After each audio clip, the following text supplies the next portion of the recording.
PTI लेकर चली गई है, हुकूमत के खिलाफ आ गई तौहीन अदालत की दरखास्त बाकायदा तौर पर सुप्रीम कोर्ट में। अब वजीर आजम, वजीर कानून, वजीर इत्तलात, ये तमाम फरीक हैं।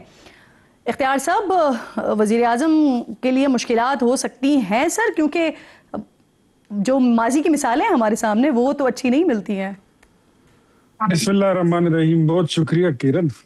वो क्या कहते हैं ना कि मुश्किलें इतनी पड़ी मुझ पे के आसा हो गई। वो इतने मुश्किलात हमने झेल लिए हैं।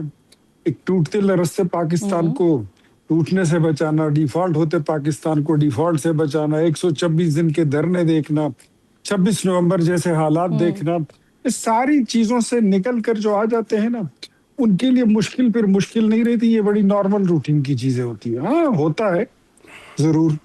तो जो ये करना चाहते हैं वो कर लें, शौक पूरा कर लें। अगर कंटेम्प्ट ऑफ कोर्ट की प्रोसीडिंग्स ये समझते हैं कि दे विल सक्सीड तो जरूर करें, बिल्कुल इसको आप प्रोसीड करें। लेकिन हमारे पास भी लॉयर्स भी हैं और हमें भी कानून का पता है कि दायरा कानून के अंदर रहते हुए अदालत के हुक्म पर अमल दरामद करना और फिर with in the some certain limit of the constitution and law of the land अपनी जिम्मेदारियां पूरी करना और फिर आपको भी ट्रीट करना, तो फिर सारा कुछ है। If they will play foul, अगर ये फाउल प्ले करेंगे तो डेफिनेटली फिर उसका फिर हर एक्शन का फिर रिएक्शन भी होता है। वो तो नेक्स्ट लेवल का है, वो तो नेक्स्ट लेवल का है। मुझे इस पर राय लेने दीजिए।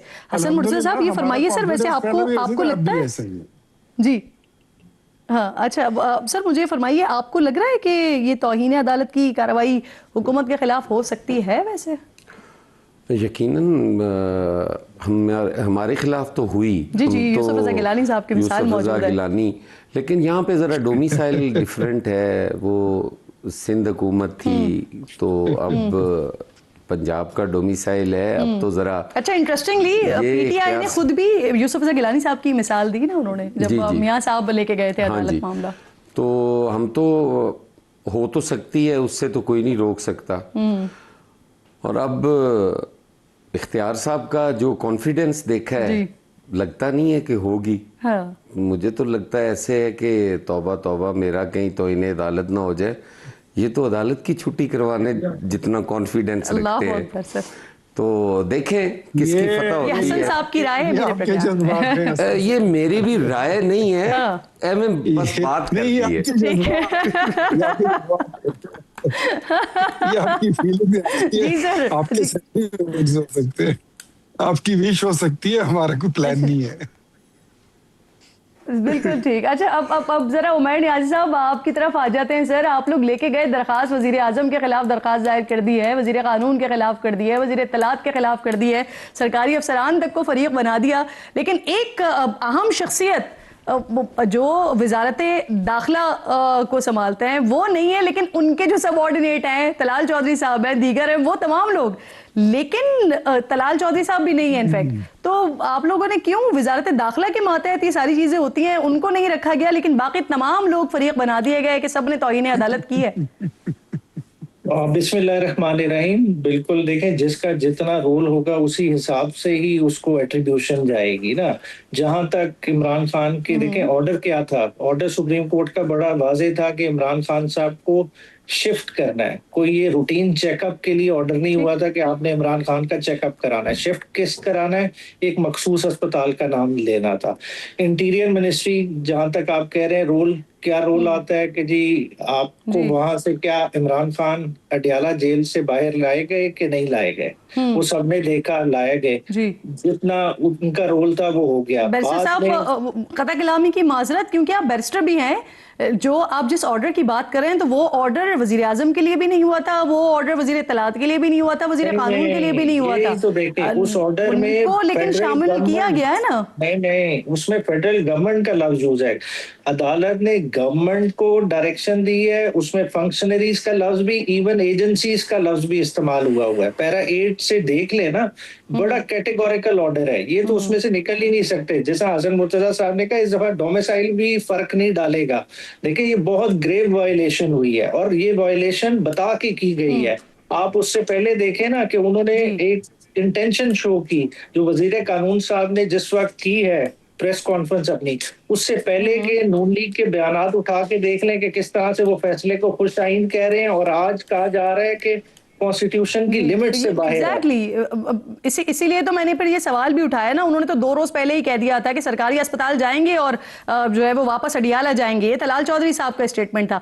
अब मेरा सवाल यहाँ पर आपसे ये है कि आप तमाम लोग पाकिस्तान तहरीक इंसाफ यानी इस बात पर कन्विंस्ड है कि जो भी कुछ किया गया है, खान साहब को नहीं शिफ्ट किया गया शिफा हॉस्पिटल में, उसमें कसूरवार जो है वो तमाम लोग हैं जिनको आपने नॉमिनेट किया है, लेकिन मोहसिन नकवी साहब या वजारत दाखिला वो कहीं भी कसूरवार नहीं है। इसलिए आप मुबर्रा समझते हैं। जवाब बड़ा सिंपल कर देता हूँ, इसका सिंपल सा जवाब है। देखें, इसमें फेडरल गवर्नमेंट भी इस चीज को इम्प्लीमेंट करना चाहती थी, इन पे हावी हो गया राइवेंड क्लब।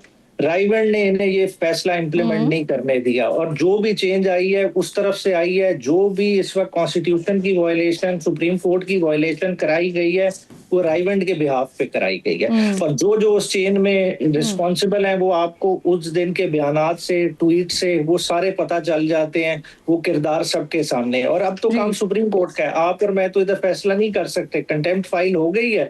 देखें, अब ये तो अदालत के, देखें ऑर्डर पास करना एक और बात होती है, मगर ऑर्डर को इम्प्लीमेंट कराना भी अदालत का काम है। अब अदालत और इनके दरमियान है, देखते हैं ये अपनी गर्दन कैसे बचाते हैं। अच्छा, यानी आपकी बात से मुझे सही कीजिएगा अगर मैं गलत कह रही हूँ, आपकी बात से मैं ये समझी हूँ कि आप कह रहे हैं कि वजीर आजम साहब यानी शहबाज शरीफ साहब चाहते थे कि शिफ्ट करवाया जाए उनको हॉस्पिटल, लेकिन मरियम नवाज साहिबा और मियां नवाज शरीफ नहीं चाहते थे, इस वजह से ये सारा मामला हुआ है। ट्यूसडे वाले दिन जिस तरह से ऑर्डर पास हुआ है, आप एडवोकेट जनरल इस्लामाबाद का कॉन्डक्ट देख लें, फेडरल गवर्नमेंट की इंस्ट्रक्शन देख लें, जिस तरह से जिस लेवल पे उन्होंने अपोज किया वो सारा सबके सामने है। जिस तरह से ऑर्डर को वेलकम किया गया वो भी सामने है। जो ये सडन चेंज ऑफ हार्ट हुई है, ये कहाँ से हुई है? देखिए, ये इंटरनली इनके पार्टी के अंदर से जब आवाज उठी है, उसका रिएक्शन आया है कि ये हम कैसे अपने मुखालिफ को इतनी बड़ी कंसेशन दे दें, कैसे एक्सेप्ट कर लें कि हमारे मुखालिफ पे फूल बरसाए जाए। तो ये उसके नतीजे में इन सारों से फिर शहबाज शरीफ साहब की गवर्नमेंट से वायलेशन कराई गई है। ठीक, अच्छा सर, वैसे जुमे को मेरे प्रोग्राम में मौजूद थे कामरान मुर्तज़ा साहब, उनसे मैंने एक्सपर्ट ओपिनियन लीगली लिया था, तो उन्होंने ये कहा था कि आप लोगों के लिए ना ये साबित करना बड़ा मुश्किल हो जाएगा और आप लोगों ने अपना केस खुद खराब किया है, क्योंकि वहां पर जो गुलपाशी की गई या आतिशबाजी हुई या लोग रास्ते में जमा हुए, उसकी वजह से आपने खुद हुकूमत को मौका फराहम किया कि वो सिक्योरिटी को जवाब बनाकर शफा के बजाय पिम्स लेके जाएं। नहीं, वो देखें, उसकी तो सिंपल सी बात है। देखें, डॉक्टर फैसल सुल्तान पिम्स पहुंच सकते हैं जिस गाड़ी पे गुलपाशी हुई है, जिसका कह रहे हैं, चले वो कितने कोई बंदे होंगे, ठीक है, वहां क्या इमरान खान साहब नहीं पहुंच सकते थे। चले अगर आप पिम्स ले गए, इनिशियल आई साइड का एग्जामिनेशन हो गया, क्या उसके बाद नहीं ले जाया जा सकता था? देखिए, डे 1 से इंटेंशन ही नहीं थी। जब आपने अपनी अना का मसला बना लिया, जब आपकी अना जो है ना हिमालय से बड़ी हो गई कि नहीं जी, किसी सूरत भी हमने इमरान खान को ये कंसेशन देनी ही नहीं है, तो फिर इसी तरह का होना था मामला। सही। ओ